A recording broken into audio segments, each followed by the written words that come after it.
Salam dostlar, bugün də ördəklərin yerlərini təmizləyəcəyik dostlar. İlk öncə bildiyiniz kimi bu su çox kirlənib. Ona görə bu suyu boşaldıb yerinə təzə su doldurmalıyam.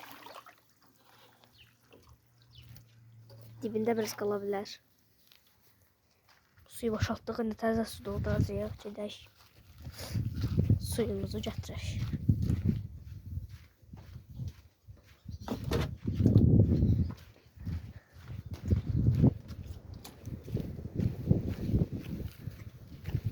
Şuraya olur.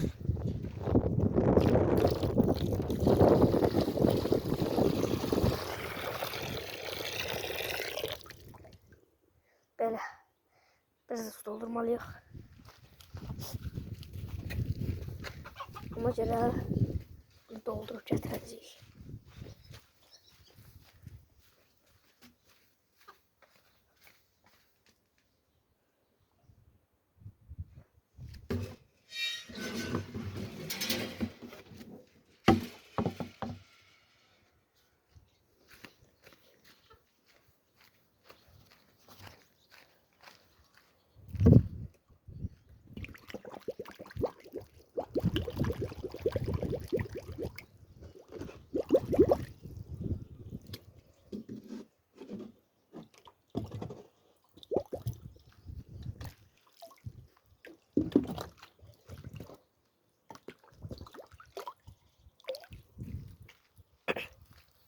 Sonra indiliği biraz az doldurdum çünkü buradan dolduracağıq.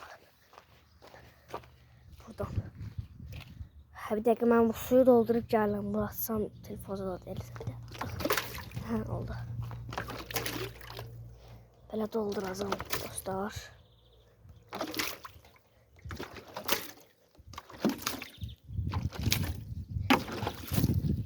Dəqiqə dostlar, mən bir dənə dayandırıb gələm. Dostlar, deməli mən doldurdum. Bunu çəkənmədim. İndi isə bunu doldurub aparacaq dostlar. Yerinə qoyacaq. Su çox şək görünür.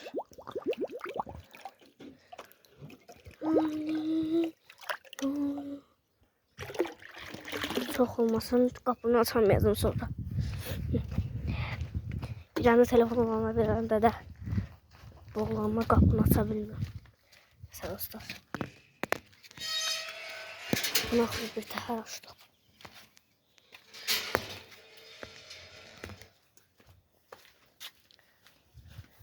Su qabını da yerinə qoyuram. Amma ilk öncə gəlin onları suyunu dolduraq.